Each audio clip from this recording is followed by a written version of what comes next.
fíjate, Mario, desde 1576. Ese es un tema, el tema del paso de los chorros.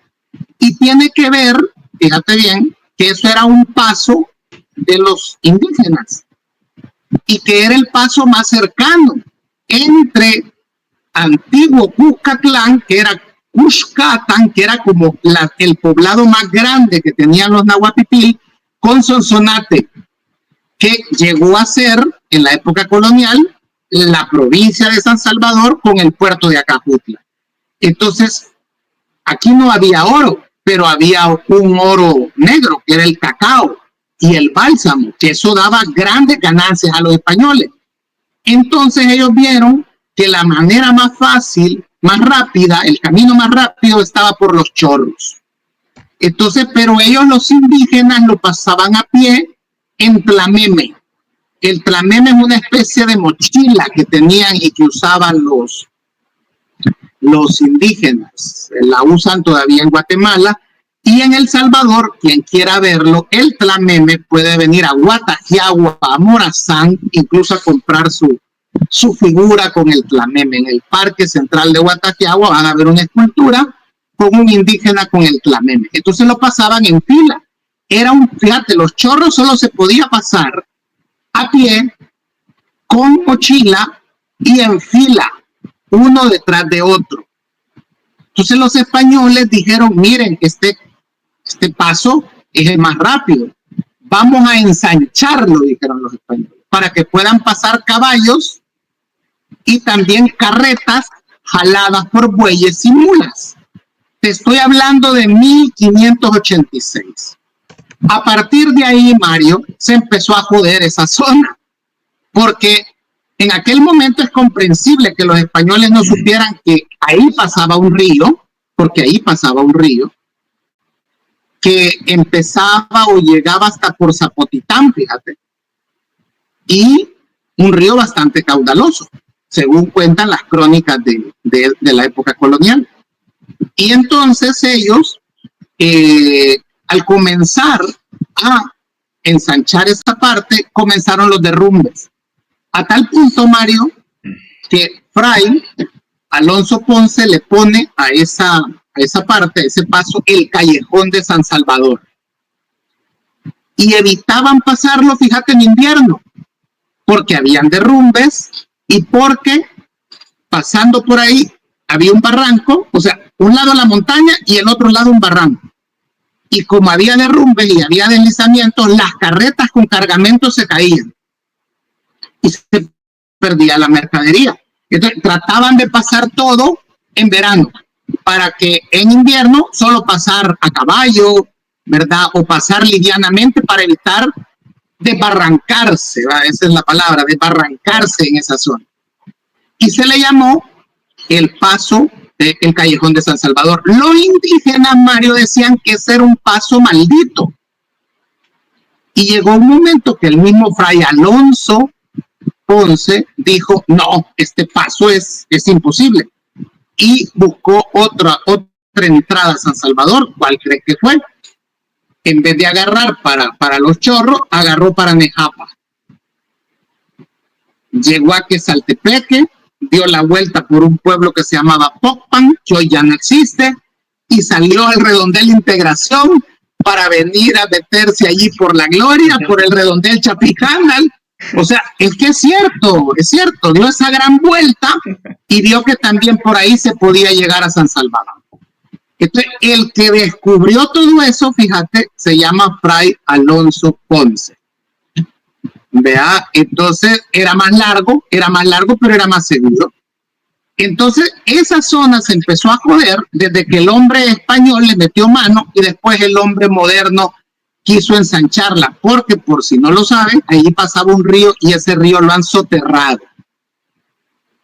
Entonces, literalmente, esa montaña, Mario, llora. El agua, por eso se llama Los Chorros, porque el agua brota ahí. Y es una montaña de arcilla y porosa. O sea que ahí entre más escarben, más se va a caer. Entonces lo correcto era, fíjate bien, lo que hizo Fray Alonso Ponce. Esa parte de los chorros deberías de dejarla como era, un carril de ida y un carril de venida. No debes de tocarla. Y debes de dejarla quizás de solo un carril. Es decir, o solo entras ahí a San Salvador o solo salís allí a San Salvador. Y bien podés hacer del otro lado, donde está el Claudia Lars, una gran carretera de 6 carriles para entrar a San Salvador.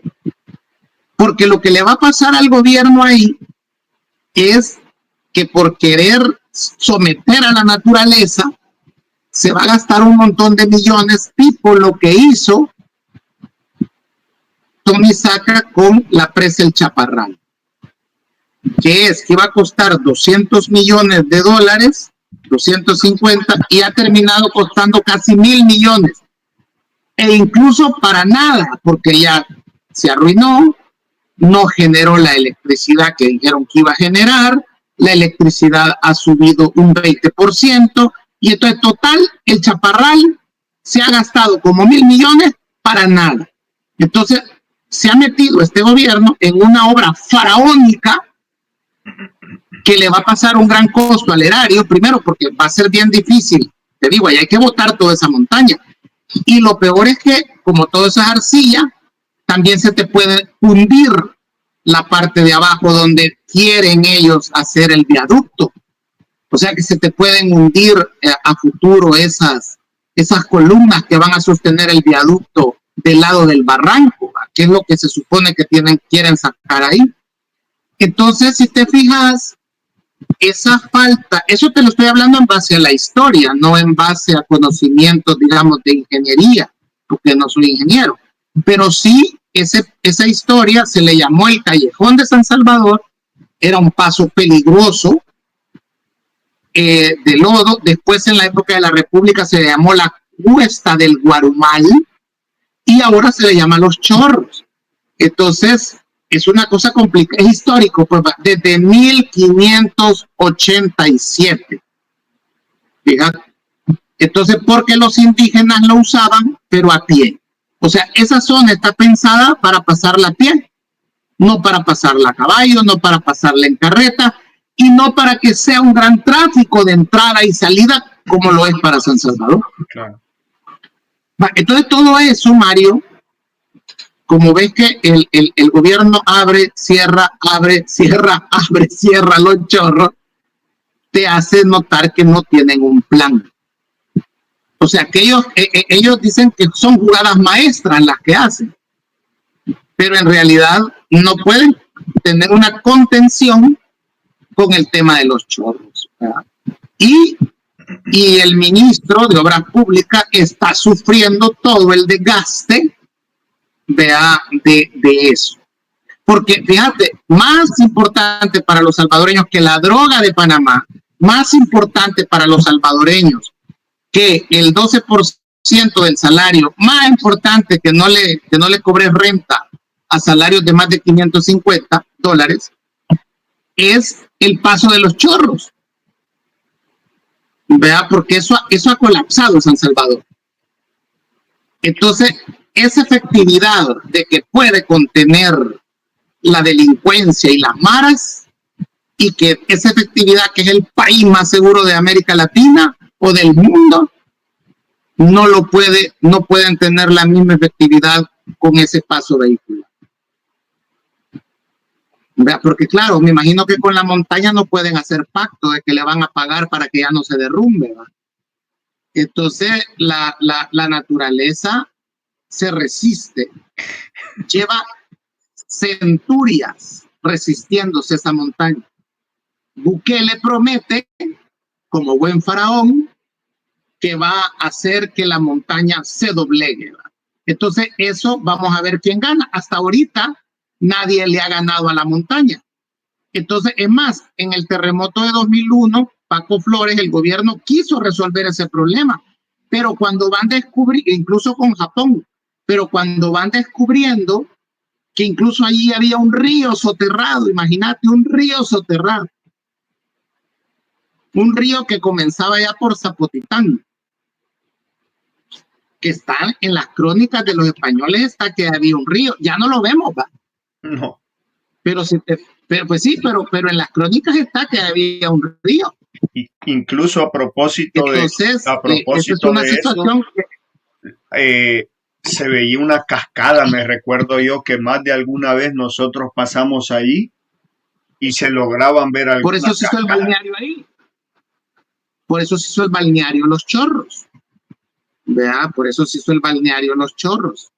Y era porque decidieron mejor hacer un paraje porque era imposible dominar la montaña. Pero Bukele promete dominarla. Entonces, ahí lo que estamos viendo, fíjate, es la terquedad del izote. ¿Verdad? Claro. Es decir, lo arrancás y vuelve a nacer el hijo de puta. Lo arrancás y vuelve a nacer. Entonces, ahí estamos a ver quién gana, si el humano o la montaña. Claro. Y para mientras van a tener ese problema.